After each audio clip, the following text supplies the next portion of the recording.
Start of the shift. Normally maingay. May tumatawa, may nag-rant, may tumatawag. Pagbalik ng ilaw, akala ko normal na ulit. Pero lahat ng monitor sa floor nag-refresh. Hindi ko alam kung gaano katagal akong nakatulala.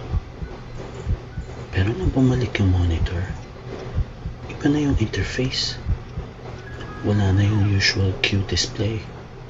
Puro code, binary, at sa gitna, 3 pangalan. Milky, active, Dan, intercepted, Jeboy, linked. Linked? Ibig sabihin, nasa system na rin si Jeboy? Tapos may narinig ako. Milky, listen to me. The shadow evaluator, it's merging lines. You need to cut the channel manually. Kilala ko yung boses. Dan? Pero sabay nun, nag-message ulit si Jeboy. Chat only. Sabi niya, I'll plug the breach from my end. If I fail, pull the plug.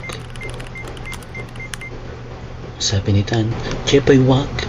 Don't do it. Pero before ko mag-send, tumigil lahat ng tunog. Parang may nawala. And then, narinig ko si Dan. Sumisigaw, Jeboy! So tinanong ko siya, Dan, what happened? He blocked it. Jeboy is gone.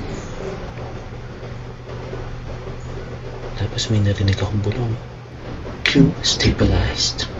Evaluator contained. Nakatitig lang ako sa screen. Walang kulay, walang tunog. Pero sa kilid ng reflection ko, may dumaan. Tumayo ako. Lumapit. Yung extension sa dulo, umiilaw ulit. Tapos narinig ko si Dan. You thought I'd logged out that easy. Tapos hindi pala to si Dan. Naposesan ko si Jeboy. Napangiti ako. Pero di ko alam kung relief o takot yung naramdaman ko. May narinig akong bulong. The system's not done yet.